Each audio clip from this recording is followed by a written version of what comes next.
What happens when hundreds of people paddle onto the world's largest coal port to block the ships? The police have started making arrests.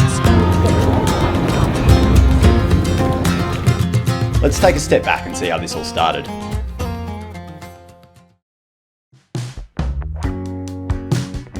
This story takes place in Mullabinba, Newcastle, on the lands of the Awabakal and Worimi peoples who have cared for this country and sea country for tens of thousands of years. My name's Mitch, this is Maddie, and we were recently at the People's Blockade of the world's largest coal port, organised by Rising Tide. For over 50 hours, we were with thousands of people from all walks of life for one of the largest acts of civil resistance ever in Australia. This is no doubt something we'll be talking about for the rest of our lives. So how are you feeling about being here? It feels amazing to be here. There's so many people here from everywhere and the energy is just electric. So we got here this morning, and when we came in, the School Strike for Climate Australia were doing a strike through the streets. What do we want? Climate action! When do we want it? Now! We got the marching band playing some tunes, the kayaks are getting lined up, and we're about to head out onto the water very soon. It's a pretty ominous feeling. We're all protesting here against coal and there's this massive coal ship just coming in behind us. It feels really eerie but really powerful at the same time.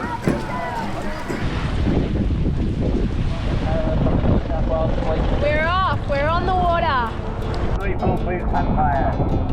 I'm sure by now it's pretty obvious why we're here. The climate crisis is rapidly accelerating, but the expansion and exports of fossil fuels continues, while the fossil fuel industry makes billions of dollars, endangering life on Earth in the process. So we're here with thousands of people taking on the fossil fuel industry ourselves. It was so empowering, which is probably why we were smiling most of the time. You'd think we wouldn't be, considering just how devastating and catastrophic the climate crisis is. But being surrounded by so many people who are all there for the same reason is electrifying. It's hard not to be smiling.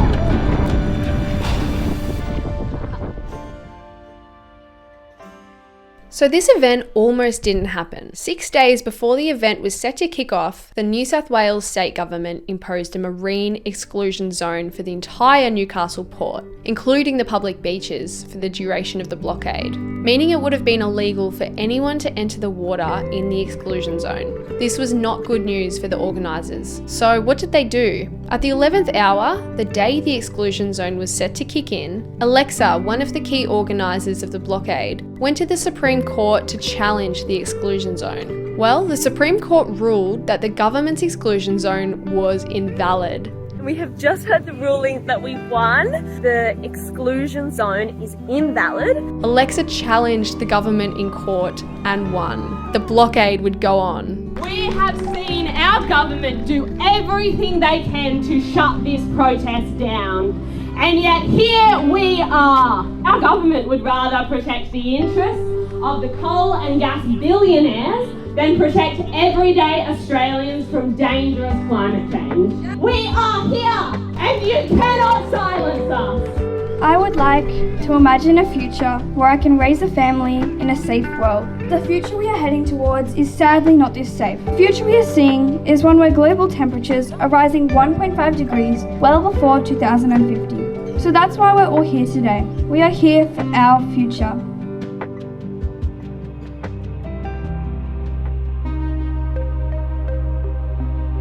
2023 was the hottest year on record, and 2024 is almost certain to be hotter.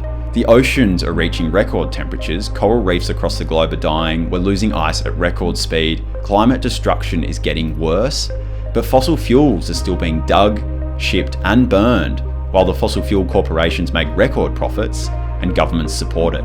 Despite decades of conferences and climate targets, we have headed so far in the wrong direction, with no sign of turning around. Scientists have been ringing the alarm bells for years, and now they're at breaking point. So while governments and the fossil fuel industry gamble with the future of life on this planet, more people than ever are rising up to take the future back into their own hands. That's why there's thousands of people here, and that's why we're doing this.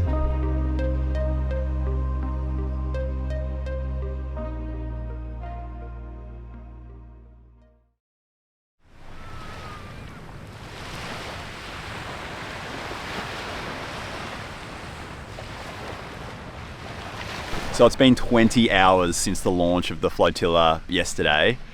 The flotilla has gone all through the night. There's been people on the water, on kayaks throughout the middle of the night. It's just incredible, just the commitment from people here. There's been epic live music, sort of like gathering spaces and workshops, and it's just incredible. It's just a great way to bring people together in this way. And so the reason we're here at the Newcastle port is because this is the world's largest coal port. When the coal that comes out of this coal port is burnt, it accounts for 1% of global emissions, which is huge for one area, for one port. It's been a cracker morning so far. It's a beautiful day. We started off the day with some yoga. They've put on free yoga classes here. Had a beautiful brekkie that they provided as well. And we've just witnessed this amazing like little flash mob dance disco going on, which is really cool. The vibes are high. Everyone just seems like they're in such a great mood. And then we're going to head down to the beach for our relaunch of the flotilla. So it's going to be an awesome day. So excited. Before the relaunch of the flotilla, we spoke to Zach, another organiser for Rising Tide. Look, I'm a Newcastle boy. I grew up here. I grew up watching the coal ships come, in and out every day. And you get older and you realise what that actually means. And that's a slow and dispassionate death, basically. What are the demands of Rising Tide? Demands are, quite simply, no new coal and gas. Stop making the problem worse, you bastards. I mean, it's not rocket science. And the second one is that fossil fuel tax, right? 78% export profits tax for coal and gas. Norway has been taxing its oil exports at 78% since the mid-90s, right? They've got a far smaller industry than we do, but over the course of that 30 years, they've got a sovereign wealth fund worth 2 trillion Australian dollars. They fund all of their social programs off it, right? That's what happens when you tax corporations appropriately. We give our coal and gas away free, in comparison. So that's demand number 2. And at the end of the day, if we do those two things, we stop approving, new projects, we tax them properly, we can wind back exports. Like, we can do it. Not tomorrow, but our demand is 2030, and that may be ambitious, but it's achievable. Here's something to blow your mind. From 2013 to 2021, 10 fossil fuel companies made a total of $295 billion combined. How much tax did they pay in that time? $30.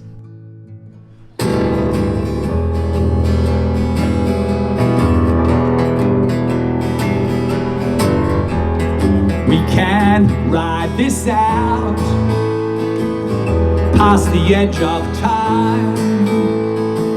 Summer fires, the blackening. All right, so we've just made it out onto the water. There is hundreds and hundreds of people out here on the water. There's a coal ship that's about to come past, and there's thousands of people on the beach. So many people here standing up for their future, standing up for a safe climate, and calling for no new coal and gas. Just to be clear, we weren't in the channel while these ships were transiting through it, but we were supposed to be, so we could stop the ships from leaving the dock and put coal exports to a halt for 50 hours. Last year, they managed to close off the port for 30 hours, but this year was an entirely different story. The police rejected Rising Tide's Form 1, which would have suspended some police powers during the protest. Last year, however, the police granted it to them for the entire 30 hours. So for the first 2 days this year, we slowed down the coal shipping traffic, but we didn't stop the ships. However, that would soon change. No coal, no more. This is what we're fighting for. No coal, no more. This is what we're fighting for. No coal, no more. What's the energy like out here? I think it's just phenomenal. I've never been a part of anything like this. It's totally electric. We've been chanting, we've been keeping an eye on everybody, making sure everyone's Team safety. Yeah. What do you say to people watching? This is awesome, and it's a way to feel hope and feel connected. Why are you guys here? I care about saving the planet for future generations. I've got 3 kids and I want them to be able to see and do all of the things that I've done in my lifetime. I want here to protect my future and fight for my generation. It's so great when you see all of these everyday people from all walks of life come together to have peaceful civil disobedience, and this is really a movement for everybody. It's not an extreme experience, it's regular family folk trying to do something strong and peaceful and just. It really was. This was everyday people, young and old, from all walks of life, coming together for a better future. There was even a coal miner here. I just can't believe what's actually happening right now. To be around this energy of all of these incredible people, to be united, we are so strong and we are so powerful, and this is a testament to that. This is beautiful. You've all come here today because something is activated inside of you. Something inside of you because we are all river dreaming people. Every river is connected to the ocean, and the ocean goes up into the clouds and comes back down again and goes back into the rivers. We're all connected to each other. We're all the river dreaming people, and we all have a purpose. And that purpose is to save our home. And that's what we're doing here, to save our home. Our lands and our oceans are not a commodity. They are a resource.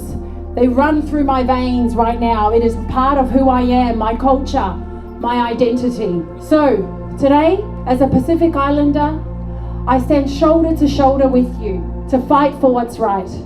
Our children, our grandchildren, the next generation.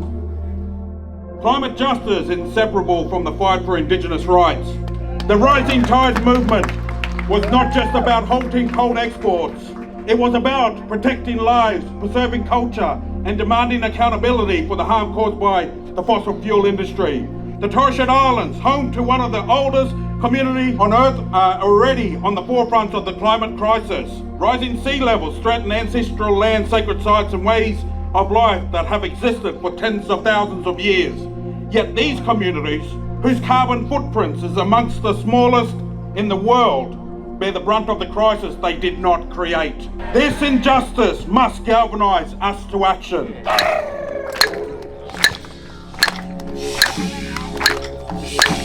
Fire! Fire!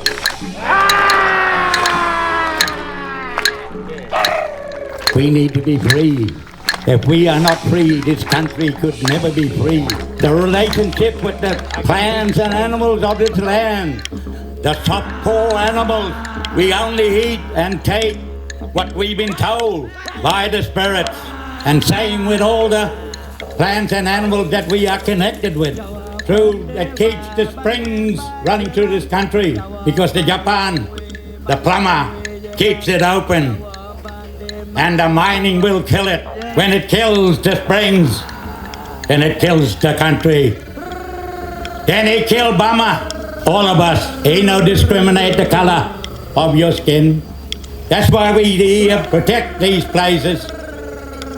And we're very glad that we got people who understands us, because you are part of us. All of my fights for Aboriginal equality and rights in this country all come back to one thing. All comes back to country.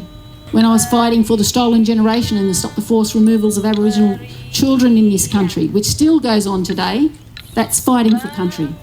Fighting to stop fossil fuel companies raping and pillaging our lands is fighting for country. So every fight that we've had as Aboriginal people in this nation of Australia has all come back to country. If we can fight for country and yous are there in solidarity and unity with us, we can change. We can change this country. And I think that's what we need to be doing. We need to be moving forward in that space. Show these greedy, well-off, deep pocket mongrels that country and the life of country and the life of people who live on it bloody well means something.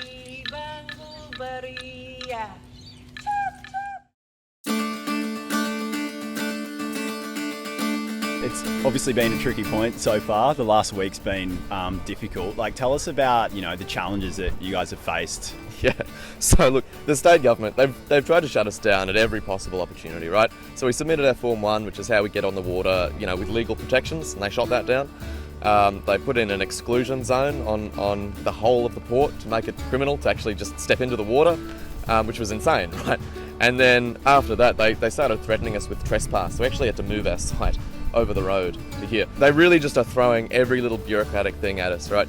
Turns out that the exclusion zone was illegal, so we got that overturned in the Supreme Court. But it just shows you that the government really is more interested in protecting the fossil fuel, billionaires, basically, than our right to protest or, children, right? Their future.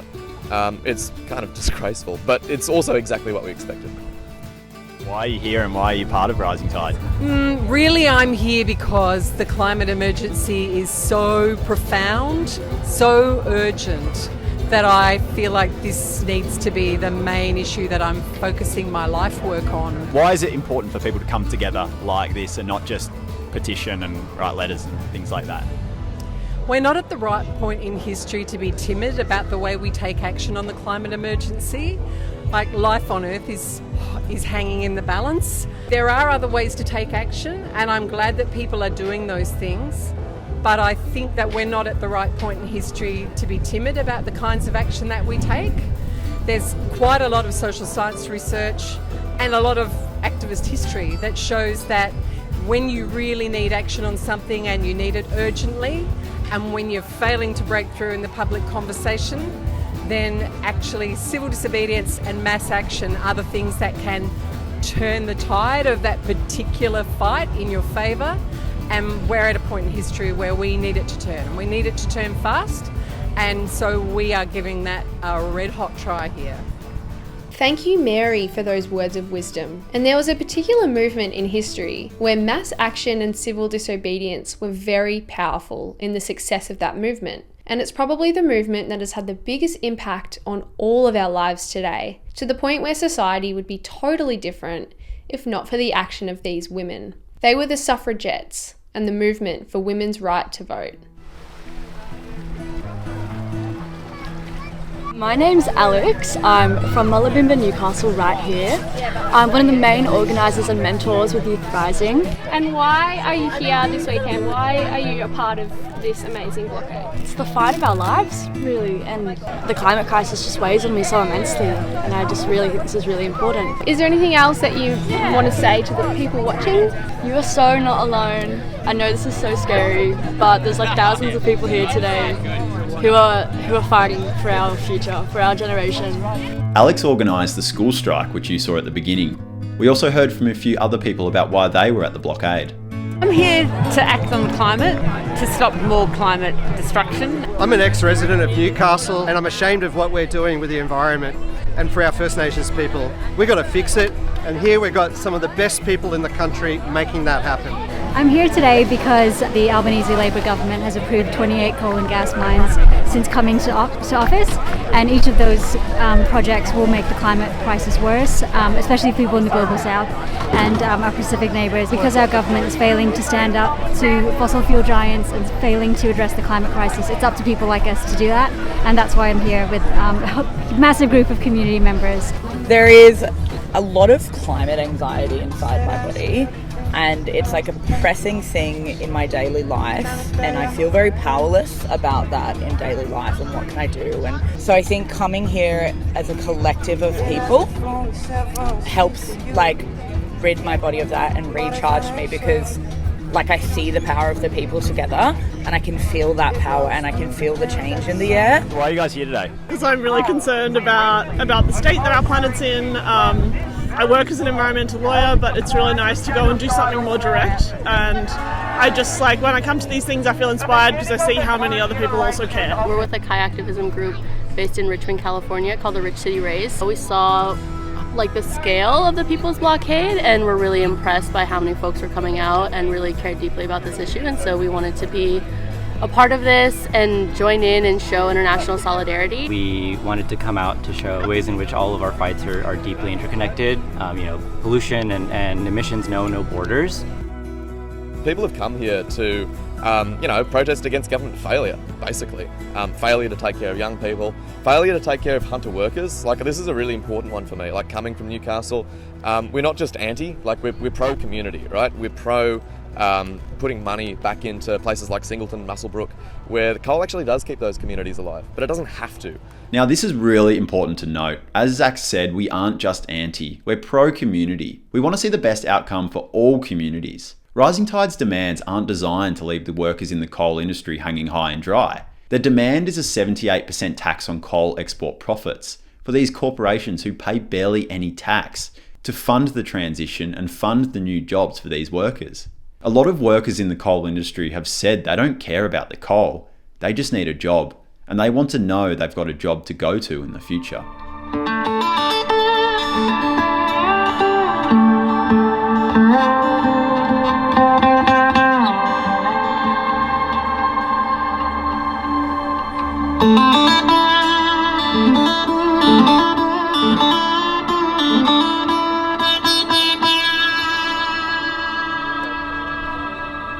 So it's happening, everyone's getting in the water. There's a coal ship about to come past.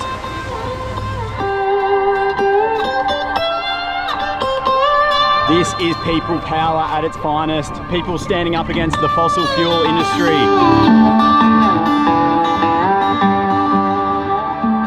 How can you justify knowing from science and clear evidence that has been known since before I was born that millions of people are going to die if you continue as you are? How can you live knowing that the suffering that we are seeing now in your lifetime will be nothing compared to the catastrophe scientifically predicted for mine? How can you know this and still not act? I say shame on you! Hey! What do we want? When do we want it? Now! What do we want? When do we want it? Now! That ship has just gone past, and after this ship goes past, we'll see how many people paddle out into the channel.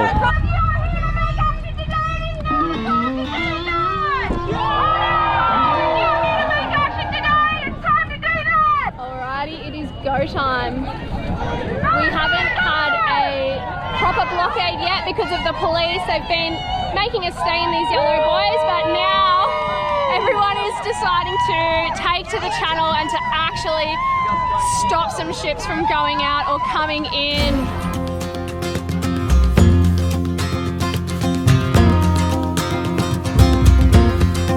Okay, so it is all happening. The police have started making arrests. Incredibly brave climate earth defenders have just headed straight for the channel, and it is all happening.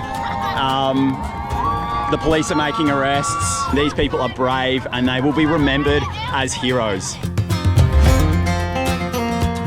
The people out here that are risking getting arrested are heading straight for the channel. Their grandparents, they're younger than 16 years old. These are just everyday Australians that are just doing something to take the future back in their own hands. So just to add to that, these are everyday people who are standing up against the fossil fuel industry, the coal industry, the gas industry, who are hell-bent on sacrificing the future of the planet and every living thing on it to make as much money as they can. And so it's gotten to the point where people feel called to put their bodies on the line and risk themselves being arrested. That is why everyone's here and we're making history today.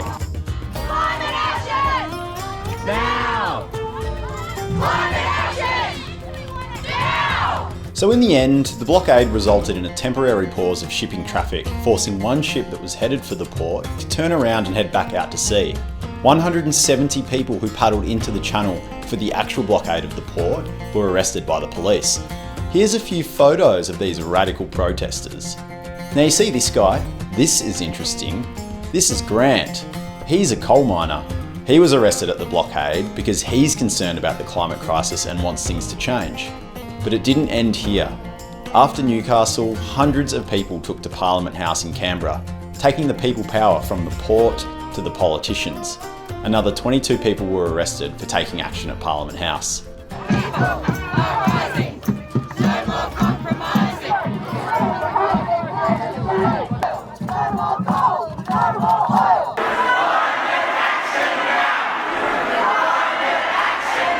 One of the main reasons for the People's Blockade was to break into the mainstream conversation with the demands of no new coal and gas.